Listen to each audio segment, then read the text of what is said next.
Let's meet the candidates in Eagle River, starting with Sharon Gibbons. Ms. Gibbons, your opening statement, please.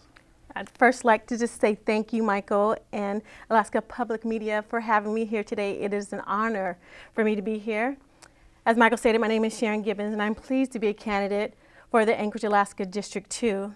It will be my honor to serve the constituents of Eagle River, Jay Bear, and Northeast Muldoon. I was born and raised in Anchorage, and my father is a retired veteran, and my mother is retired from the Anchorage School District. I have 5 children from 22, all products of the public school. 2 are attending UAA, and for more information about myself, you can go to UAA Amazing Stories to find out more about them. I have 2 children also enrolled in the Anchorage School District. I worked 15 years for the Federal Public Defender's Office. I've lived in Eagle River for 12 years in my home, and I currently hold a chair on the board in Eagle River of the Community Council. While walking door to door in this race, I have discovered that many people in district feel they have not had quality representation, and I'd like to be the new voice for Eagle River District 2. Thank you very much. What is the first thing you would like to accomplish if elected? The first thing I'd like to accomplish is, from knocking on doors, I've realized that some folks feel that there's a safety issue in regard to public safety and sidewalks. So that will probably be one of the first things that I'll suggest. Okay, and how would you differentiate yourself from the incumbent, Mr. Starr, who's there now? I would say to differentiate myself from the incumbent now, I would say that I'm approachable and accessible. I would also say that I would be a voice representing the views of those folks in District 2. Do you have a pretty clear idea of how much you're going to spend in this race? We're going to keep it to a minimum at about $15,000 or less. Who are your major supporters?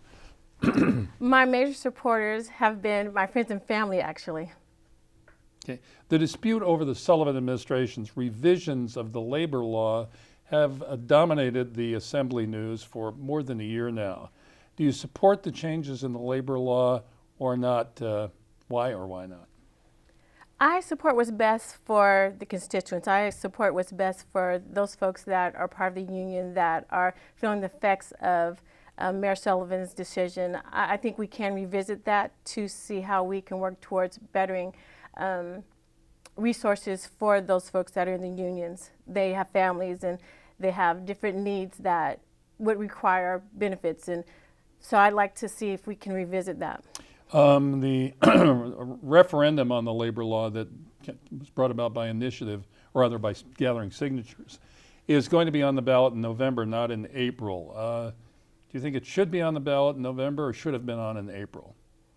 I really feel that these issues that we discuss should be something that constituents are allowed to weigh in on. So I'm feeling like when I'm door knocking and those constituents are asking questions, we should have that availability for them to speak to those issues. Okay, there have been a number of stories on the reduction of size of the police force here in Anchorage. Do we have an adequate number of police officers to meet our needs? In talking to some police officers, I would gather that there is a desire to increase our police officers, to have more officers on the street. Okay. One of the issues that comes up in most campaigns, although it hasn't been such a big issue this time around, is taxes. Are we currently taxed adequately, overtaxed, or potentially undertaxed here in Anchorage at the present time, knowing that the property tax is essentially our form of taxation? That is a very good question, Michael. And I'd like to answer that with, I would probably need more information to weigh in on that and give an effective response. As a taxpayer myself, I would say that increasing taxes I'm not in favor of, but I would probably need more information to weigh in on it. And have you given any thought to the possibility of instituting a sales tax to replace some of the property tax, or would that need more study too? More study as well. Okay. The expansion rebuild of the Port of Anchorage seems to be an endless source of tribulation and trial. There are charges that money have been wasted on the port. There have been a number of delays, been much finger pointing. This is a very difficult, messy situation. How do we get out of it? That is a difficult situation that has been experienced with the ongoing and then yet having to restart. Finances have been, I would like to say, there's a need for fiscal responsibility. I think, again, that these are questions that we should be talking to our constituents, those in that area, those in the Anchorage Bowl, and get feedback and see how we're feeling about moving forward with that project. Okay. The legislature continues to fund the proposed Knickarm crossing, but mostly for studies, and we aren't building it, obviously.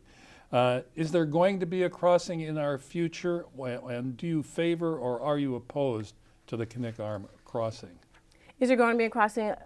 Do any of us know if there's going to be a crossing? I can't say that there is or that there isn't. Am I in favor of it? If there's a need and we can meet that need, yes. But at this point, from my understanding, it's not going to move forward. So funds should be allocated somewhere else if we're not going to move forward with it. In your judgment, in your opinion, what is Anchorage's #1 transportation priority? That is a good question. Can you enlighten me a little bit more? Well, you could.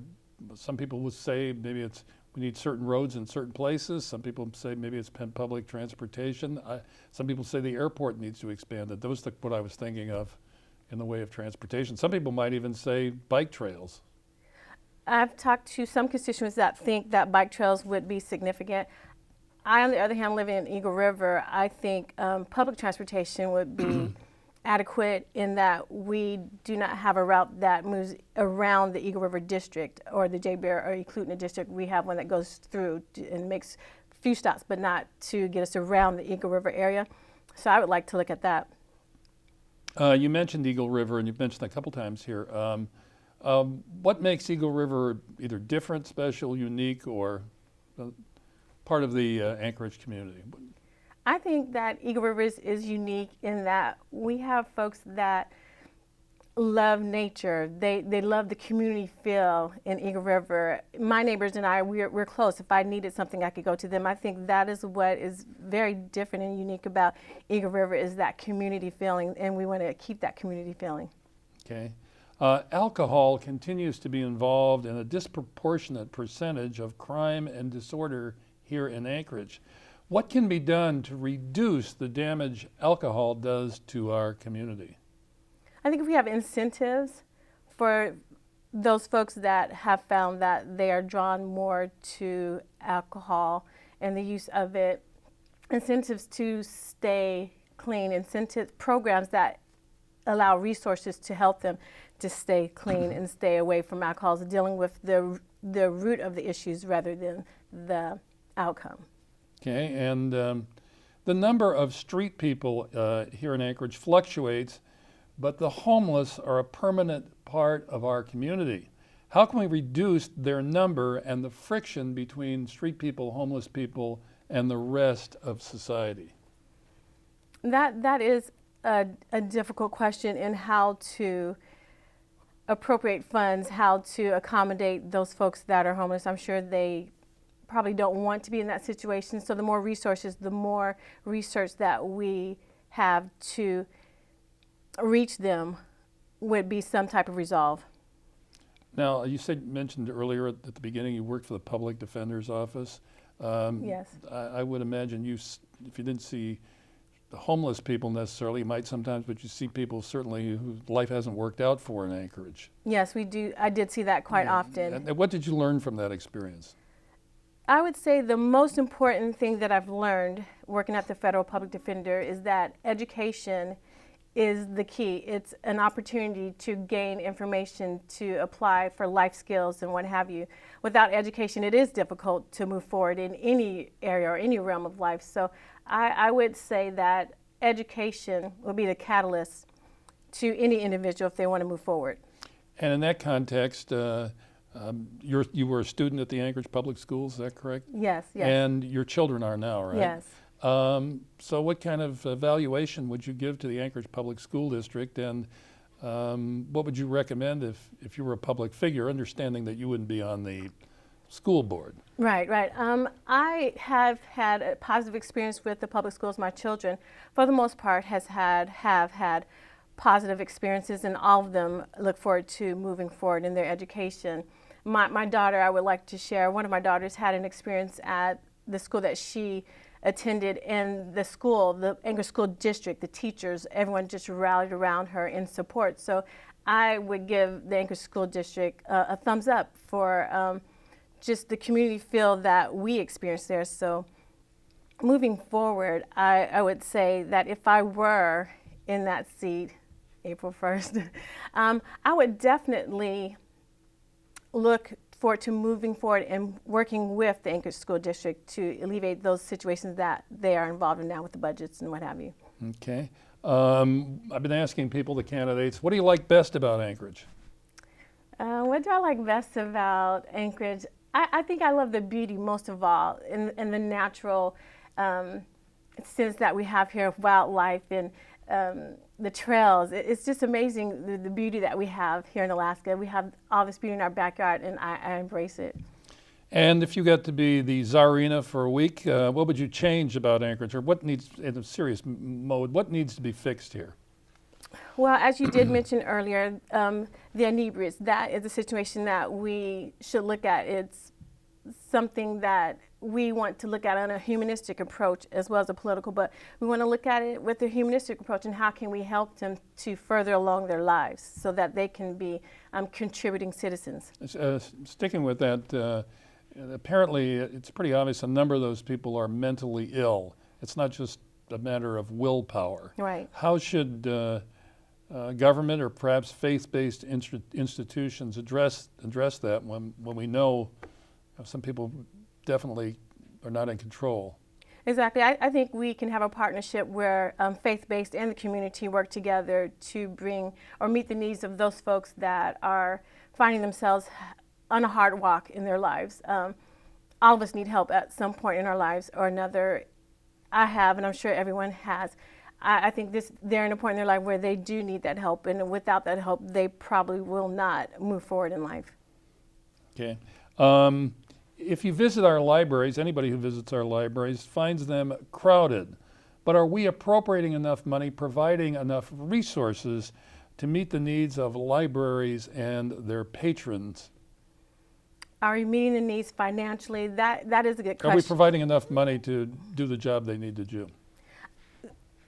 Are we providing enough money? That is a good question also. I do see that there is a need for the library, so I feel like we should rally behind whatever we can do to make sure that libraries are a place where children and families can go to further their education, to broaden their horizons. Books give you an opportunity to go wherever you want to go. So yes, we absolutely need to leave our libraries intact and make them available for those who want to frequent there. And what about this argument that we do hear from time to time that, well, libraries aren't so important anymore, everybody's got the internet?